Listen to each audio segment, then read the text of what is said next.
Era un día normal, o al menos eso pensaba Eduardo. Iba de regreso a casa después de una reunión cuando decidió tomar un atajo por la zona industrial. El cielo estaba gris, el aire pesado, y el olor a basura era casi insoportable. Pero lo que vio en ese lugar lo hizo frenar en seco. Un niño pequeño rebuscaba entre los desechos, buscando algo de comer. Y a su lado, una mujer yacía inmóvil bajo un pedazo de cartón roto.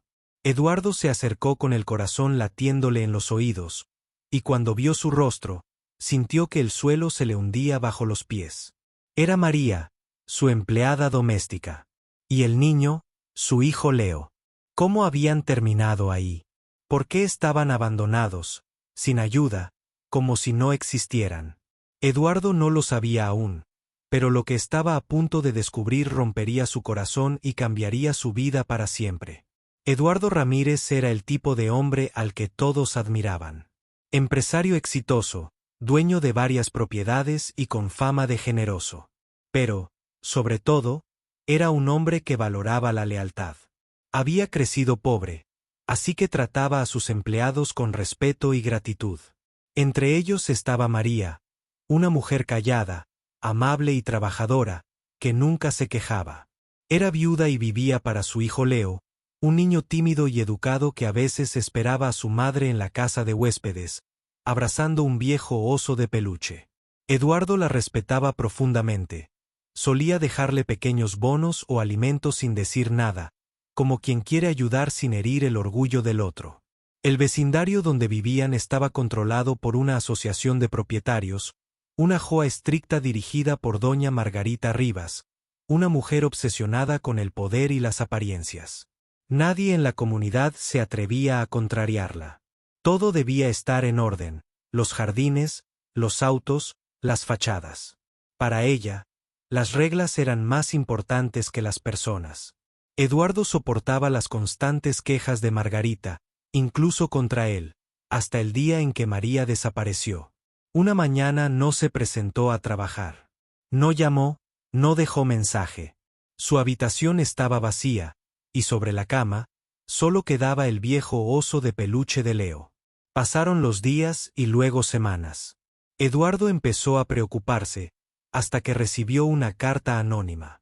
Decía que María había sido sorprendida robando joyas y cubiertos, y que había huido antes de ser denunciada. La carta venía acompañada de una nota de la JOA confirmando el incidente. Eduardo, ocupado con viajes y negocios, creyó la historia. Pero todo cambiaría cuando, semanas después, la encontró en aquel vertedero. Llevó a María y a Leo al hospital. El niño tenía hambre, y ella, deshidratación y fiebre. Los doctores dijeron que habían estado viviendo en la calle. Cuando María despertó, lo primero que hizo fue rogar. Por favor, no nos quite a Leo, no lo mande lejos. Eduardo la miró, desconcertado. ¿Quién te dijo eso? Doña Margarita, susurró María. Ella vino con 2 hombres. Dijo que usted sabía todo, que me había despedido por ladrona y que, si volvía, llamarían a la policía. Eduardo sintió un fuego en el pecho. Pidió a su abogado revisar los documentos de la JOA. Lo que descubrió fue un horror. Cartas falsas con su firma, acusaciones inventadas, y una lista de objetos robados que jamás existieron. Todo era un montaje. Fue a enfrentar a Margarita. Ella fingió sorpresa. Oh, Eduardo, ¿de verdad crees que una sirvienta podría engañarte así? Dijo sonriendo. Quizás entendió mal, pero cuando Eduardo mostró las pruebas, su rostro cambió de color. Intentó culpar a su asistente, pero ya era tarde. Uno de los miembros del comité, don Roberto, confesó la verdad. Margarita decía que María no pertenecía aquí. Decía que daba mala imagen al vecindario. Prometió encargarse del problema. Eduardo no respondió. Planeó en silencio su venganza. Convocó una reunión general del vecindario, supuestamente para hablar de seguridad comunitaria. Margarita llegó con su sonrisa de siempre, convencida de que nadie se atrevería a desafiarla. Cuando todos estuvieron presentes, Eduardo conectó un altavoz y reprodujo una grabación. La voz de Margarita ordenando a su asistente hacer desaparecer a la sirvienta y diciendo entre risas que gente así no debería vivir entre personas decentes. El silencio fue absoluto. Luego vinieron los murmullos, la indignación, los gritos. Margarita trató de levantarse, pero Eduardo habló antes. Usted dijo que María no pertenecía aquí. Pero le diré algo, los que creen que la compasión es debilidad, tampoco pertenecen aquí. Al día siguiente, Margarita renunció humillada. La JOA inició una investigación que destapó años de abusos y malversaciones. Pero nada de eso borraba lo que María y Leo habían sufrido.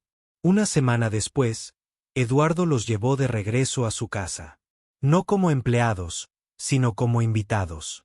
Te debo mucho más que una disculpa, dijo él. No me debe nada, señor, respondió ella con humildad. Usted no sabía. Pero debía haberlo sabido, contestó él. Creí en los documentos, no en las personas. Y eso fue mi error.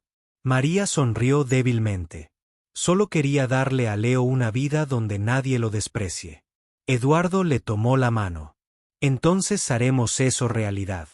Poco después, Eduardo anunció que disolvería la JOA y convertiría el vecindario en un fondo comunitario, donde todos tuvieran voz, sin importar su estatus o riqueza.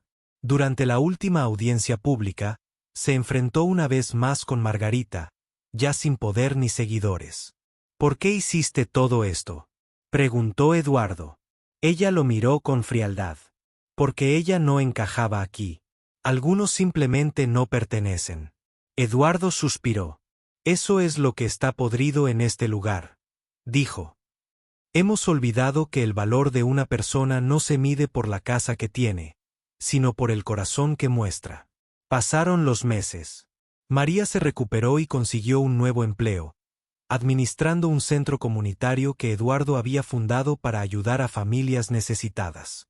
Leo volvió a la escuela, sonriente, lleno de vida. Eduardo los visitaba a menudo, no como jefe, sino como amigo. A veces cenaban juntos, otras, repartían comida entre los pobres. El vecindario también cambió.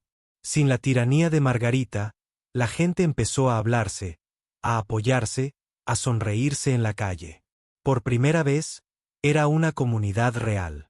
Cuando un periodista le preguntó a Eduardo por qué había hecho todo aquello, él respondió con serenidad. Porque encontré a mi empleada y a su hijo en un basurero, y entendí que, a veces, los más ricos son los que lo han perdido todo, excepto su bondad. La historia se hizo viral. Donaciones llegaron de todas partes. Otras comunidades empezaron a imitar su proyecto. La gente estaba cansada de reglas sin alma. Querían humanidad. Y Eduardo, mirando a María mientras ayudaba a otros, comprendió algo profundo. No solo había encontrado a su empleada y a su hijo entre la basura. También se había encontrado a sí mismo.